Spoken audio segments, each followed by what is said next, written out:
Howdy, folks. How. Welcome or welcome back to my channel. My name is Caitlin J. Reeds, and you're here with me for another video today. Congratulations, you're in for a treat, all right? Today, I wanted to go over my top 10 book series. I have been finishing up book series, rereading book series, and a lot has changed. And I feel the need to discuss and talk with you about my top 10 book series that I finished. I've read all the way through. All right? So that way we can compare notes. You know, if there's something in here that you haven't read before, maybe you should read it. If a favorite book of yours is in this list, then let's talk about it, all right? Because I personally am a huge fan of book series, all right? I know that's not a popular opinion with everyone, but I just love to stay with characters for book upon book upon book and really grow and develop friendship with them. Obviously, not a real friendship because they are fictional characters, but if you're a series gal or guy, you know what I'm saying, all right? So without further ado, leave a like, comment down below. What's your favorite book series, all right? Let me know. What should I read? What do you think would make it into my top 10 if I finished it or read it, all right? Subscribe. I totally was not expecting the influx of subscribers recently, all right? I think we're at 161 right now. Thank you. Thank you to every single one of you who has subscribed to my channel. I appreciate you guys so much. Like I've stated in past videos, this has been my dream ever since I was a little tween, you know, watching makeup videos on YouTube from like Living Like Lindsay, shout out, Aspen Ovard, shout out, you know, it's been my dream to be a content creator, making content for all of you. So just the fact that 161 of you are tuning in or want to tune in enough to subscribe to me, that means the world. So I just want to thank you all so much. And if you haven't subscribed to me already, please hit that subscribe button down below. Become a part of the fam, all right? And without further ado, let's jump into the video. Without further ado, also, these are series, right? So I'm going to be holding up my favorite book in each of the series. I'll talk about, you know, the series as a whole, but I wanted to kind of hold up my favorite book, showcase my favorite book for each series, all right? So we're starting off with Okay, we're starting off with number 10, which is the Winnowing Trilogy. Right now, I am holding up Bitter Twins, because that, if you are new to my channel, you don't know, but if you're not, I've talked about it a million times. Bitter Twins is my favorite out of the Winnowing Trilogy. All right, now you're going to ask me, Caitlin, what is the Winnowing Trilogy? I'm here to tell you. Pretty much, this book is about 3 different perspectives. We follow an archivist who is trying to pave her own way and uncover the secrets of the world that they live in. We follow someone who's called Noon, the Fell Witch. And what a Fell Witch is pretty much someone who can summon energy from the things around her and use it as fire. And pretty much in this world, all the Fell Witches are imprisoned and used to make drugs. So we follow Noon, and then we follow Tor, who is a part of this race called Eborans, who have this tree god named Ixiril that kept them immortal. But their tree god has passed, and his race is trying to grapple with the fact that they're slowly dying off one by one by one, and soon they will wither away into nothing. Okay? And Tor isn't very good with handling that truth, that responsibility. And it's about how all 3 of these characters, how their fates intertwine, and how they come together to save each of their perspective groups. I don't know how else to describe this without giving spoilers away, okay? But it is so good. The second book is phenomenal. The stakes are raised from the first book, and it's just so good. We get to see an aspect that's discussed in the first book, but not really explored at all, and that to me was a really fun time. I highly recommend picking up this book series if you haven't already. Haven't seen a whole lot of people talking about it. I did see Daniel Green unbox his special edition of Bitter Twins. Hey Daniel, if you haven't read that, I'll offload that from you. I'll take it. Thanks. But yeah, that is the Ninth Reign trilogy. This is the Bitter Twins, and it's number 10 on my list. Next, we're going with the Texclon duology by R.K.D. Martin, and I have A Desolation Called Peace in my hands right here. This is 2 books, a duology, what I like to call science fantasy duology, okay?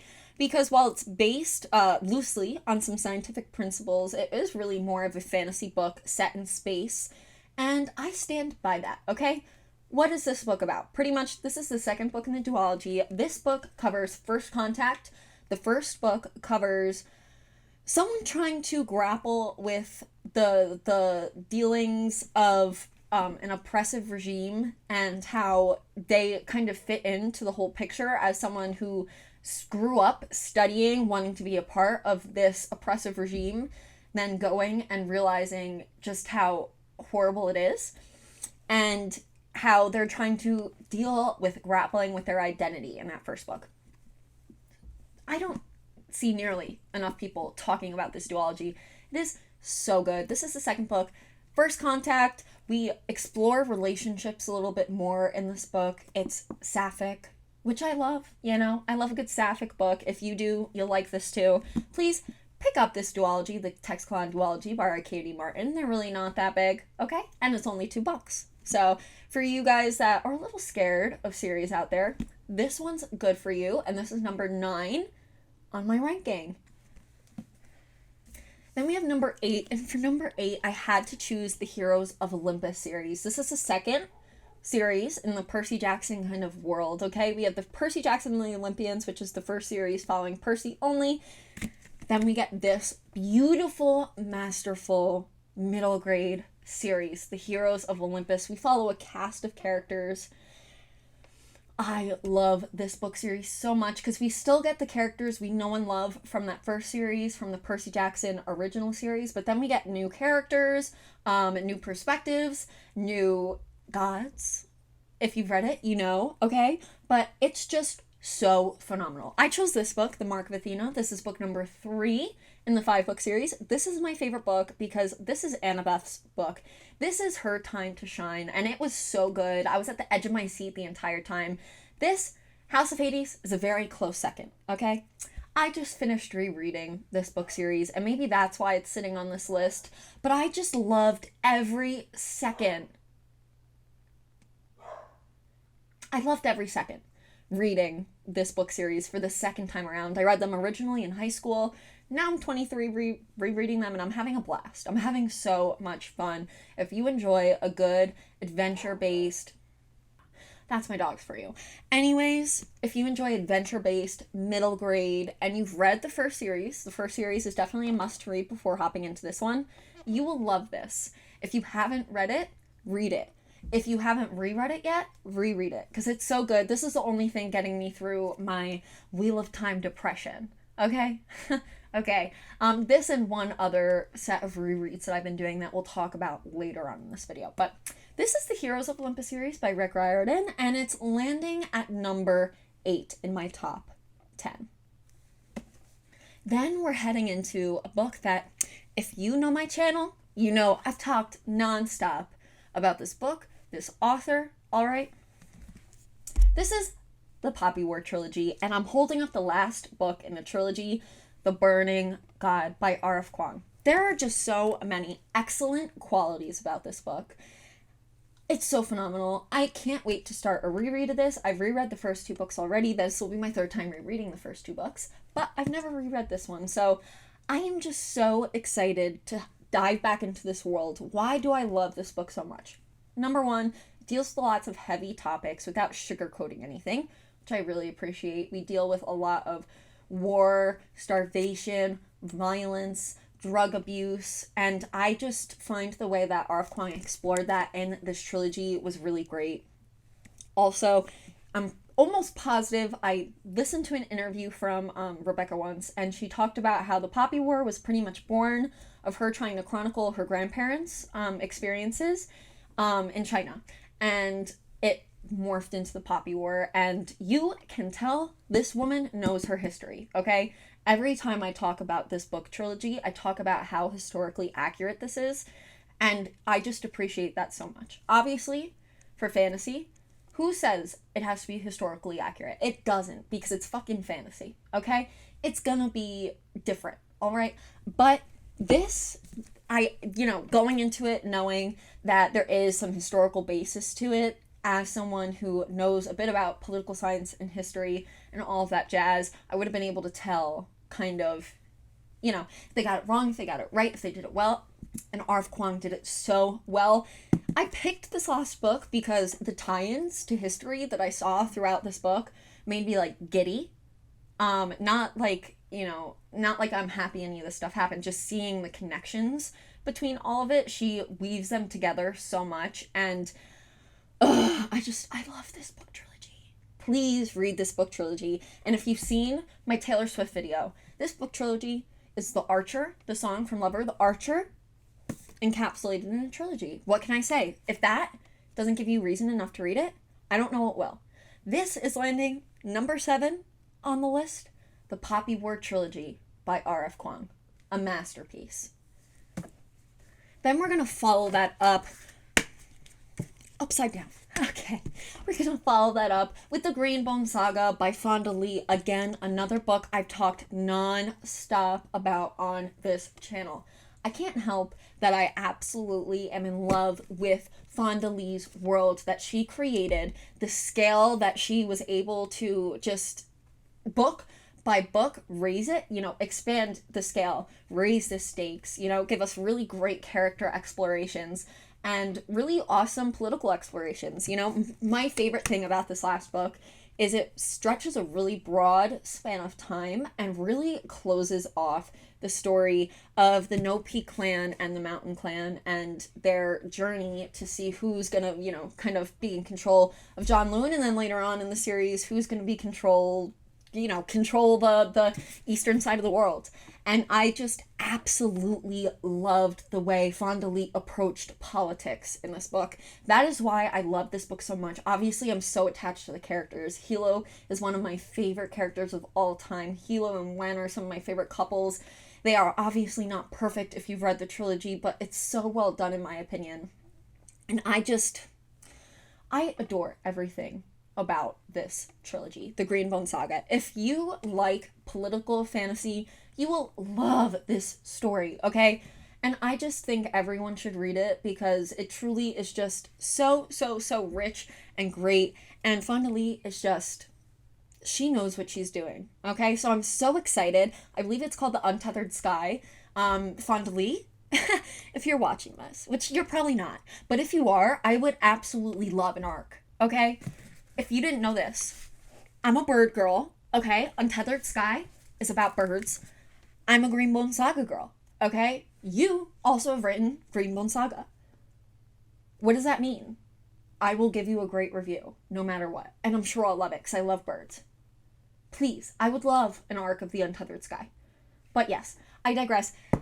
We're landing at number 6 on the list. The Greenbone Saga. I'm holding up Jade Legacy, the last book in the trilogy.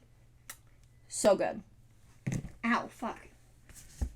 Now we're rolling into the top 5, okay? We have the 5th season and the Broken Earth trilogy by N.K. Jemisin. If you have watched my past couple videos, you know that this is something I just reread recently, the whole trilogy.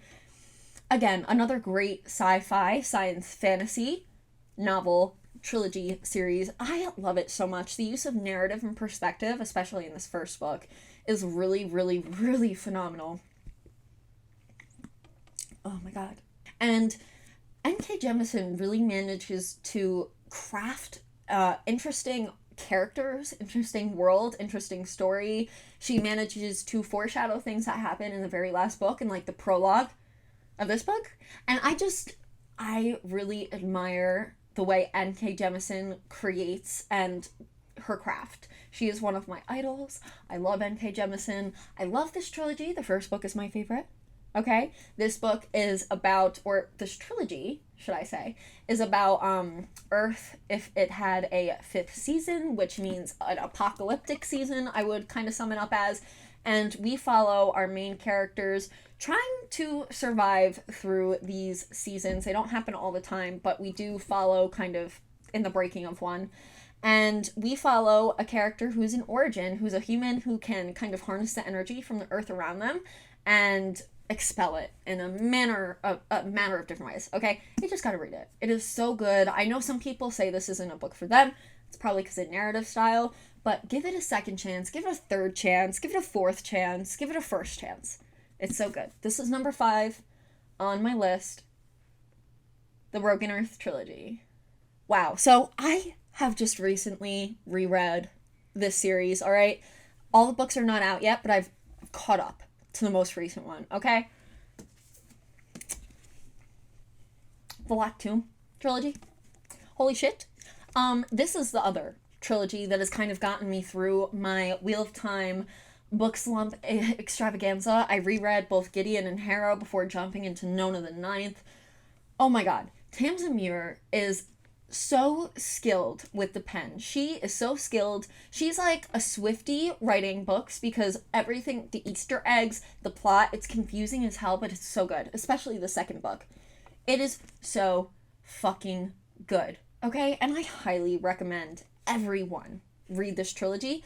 Gideon the Ninth is the very first one, so I'm going to kind of go over what that book's about because each book is very different in its own right, and I don't want to spoil anything. So Gideon the Ninth is pretty much we follow our character named Gideon, and they want to get off their home planet desperately. They keep on trying to escape, but they are offered this offer, you know, you can escape off the planet, but you're going to the first house. She's on the 9th house. You're going to the first house, and you're going to complete with Harrow-marked Nonogenimus in this competition, shall you say, in this house filled with 2 other people from each house, and it's pretty much like a haunted mansion meets necromancy meets sapphic love meets enemies to lovers. This is probably the best enemies to lovers I've read. I think it's the best enemies to lovers because it's not so much like in your face. You're not shoved down your throat, you know? You love Gideon and Harrow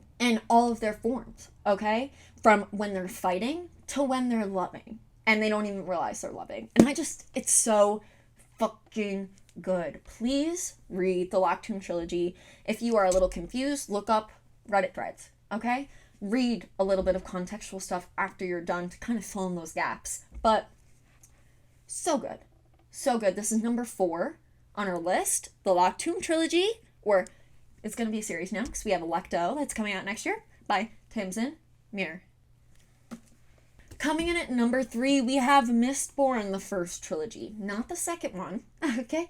The first trilogy. I absolutely loved this book trilogy. It kind of was the first foray, shall I say, into adult fantasy, and I just appreciate these novels and what Sanderson did so much, all right? Pretty much what this is about, if you haven't read it already, you might be living under a rock, but that's okay. I'll explain it to you, all right? We follow these people called allomancers who are able to ingest metals and then expel said energy with different powers and such. And we follow our main character who can consume any metal and use powers from said metal, and they are called the Mistborn. And we just follow this kind of heist story surrounding our main character trying to oust the emperor of their city, their world, their country. And just what kind of the rest of the trilogy is about what unfolds post the usurper of, you know. Okay, that's a little too far in spoilers, but the rest of the trilogy just covers kind of the aftermath of what happened in the first book, and it's so good. The way this trilogy ends off is so good. It kind of reminds me, though, a little bit of how the Wheel of Time was ended off, just a tiny bit. And I don't know if that was something that he did first in the Mistborn trilogy, or if that's something that Sanderson tackled in A Memory of Light and then kind of brought it into Mistborn. I'm not entirely sure. You guys can let me know down below. I'm sure you will. But I just really loved this first trilogy. I thought it was so good. I love Vin and Elend so much. Their character development, their love for one another. Vin is just a phenomenal character. Kelsier is such an interesting character study, and it's really interesting to kind of follow that arc throughout the entirety of the Mistborn series, not just this first one, but the first and second. And I love it. It comes in at number 3 on this list. Okay? So good. Please read it if you haven't already. I want to start a reread soon. Okay? So look out for that. Number 2 on the list. Okay. We have the Stormlight Archive by Brandon Sanderson. This is pretty much his big epic fantasy escapade book series. Alright? Part of the Cosmere, obviously, along with Mistborn, and there are some really great connections to all of his Cosmere novels that are kind of centralized, in my opinion, in the Stormlight Archive. This is the UK covers, so you'll see, oh my god, I keep hitting myself in the face today. You'll see, you're like, Caitlin, it's not as long as Oathbringer is, and that's because this is only part 1. Unfortunately, the UK editions are a little bit wonky, and they're split up. But Oathbringer was, from what I remember, my favorite out of the 4, because this one showcases Yasna and her fucking badassery, from what I can remember the most. And Yasna is, she is top tier character. She is like the definition of like independent boss bitch ass woman, gaslight, gatekeep, girl boss. That is Yasna Kholin, and I love her for it. Okay, and I love this series. What is this series about? It's about a lot, okay? But we pretty much live on this planet, or maybe the country itself is called Roshar. And how do I even approach it without spoilers? I can't. Just read it. Just read it. That's all I have to say. Just know it's high epic fantasy, and that you should you should read other Sanderson books before getting into this one. I would recommend reading Mistborn, Warbreaker, and Elantris first. You could leave the second half of Mistborn for afterwards, but Elantris, Warbreaker, and the first trilogy of Mistborn, I think, are required reading before going to this. I read Elantris and Warbreaker after finishing Stormlight, and I wish it was the opposite. So, and this is number 2 on our list, the Stormlight Archive by Brandon Sanderson, and that leaves last, but very first, because it's not least, it's first, A Little Time by Sir Robert Jordan. Okay, first of all, I want to thank every single person who has watched my Wheel of Time reaction video, and every single person who left a like or a comment or subscribed to my channel. It's been so amazing connecting with the Wheel of Time community in the way that I did, from hearing people like me who finished it recently to hearing from people who were waiting, book to book to book, and were around in the fandom when RJ unfortunately passed. And it's been really, really awesome connecting with everyone, talking about the books, talking about when I'm going to reread it, and how just great it's going to be, all the little subtleties and nuances I can pick up upon reread. And I just feel so warm and welcome and accepted by everyone in this community, so I just wanted to say thank you really quick, okay? But number 1 on my list is Wheel of Time. How can it not be? This is 14 books plus a prequel, okay? Don't catch me in the comments. Plus a prequel. 15 books in total of just phenomenal high fantasy work. I mean, what else can I say? We follow such a broad range of characters, and how do I describe this? I can't, you should just read it, or watch the first season of the show and then hop into it and read it. And I love it so much. Obviously, the show doesn't do the best job, but I feel like the show does a good job at kind of catching new fans into the fandom. Then they could read the books and talk about how horrible the first season was. But so good. I'm holding up the Lord of Chaos because, from what I can remember, I really enjoyed this book. I feel like a lot of the plot and everything, character development, all of that kind of gets like meshed for me, so I need to do a reread to give you a real ranking, because someone did ask me in my comments like what I would rank it, and I'm not honestly sure, because I feel like I would need to do a reread and kind of just note more what's happening in each of the book, rather than it almost feels like one big long book to me. These are so good. All right, you follow our main characters. Yes, we follow our main characters.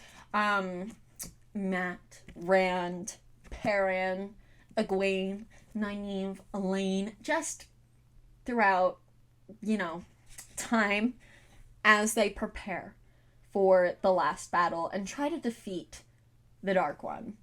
I don't know how to describe this without giving you massive spoilers, so I'm not going to. I'm going to tell you to read it. If you're someone like me who loves a good series and loves being psychologically attached to every character that you read about, you'll love this. you'll just mooch right off of it emotionally like I did. Highly recommend. This is my #1 series right now by far. Thank you, Robert Jordan, with blessing us with your beautiful, beautiful words, your beautiful stories, your characters, your mind. Thank you for giving us an insight to your mind. So grateful for Robert Jordan and for Brandon Sanderson for finishing out, but mostly for Robert Jordan and his mastery. So those are my top 10 series. I hope you had a good time with me here today in today's video. Give it a like, a comment down below. What's your favorite series that you've ever read? Let me know. Let's discuss. Subscribe. Again, want to thank every single one of you that has subscribed in the past, well, obviously since the duration of my channel, which it has been a year actually since I've started posting videos. It's just crazy to me. And the people that have subscribed recently, I really appreciate it. And I just really feel the love and appreciation in my heart for all of you guys. Even though I don't know you, it's been really, really amazing to connect with people in this manner and brighten your days just a little bit with my videos. So, thank you. I hope you have a great day. My name is Caitlin J. Reeds. See you on Friday.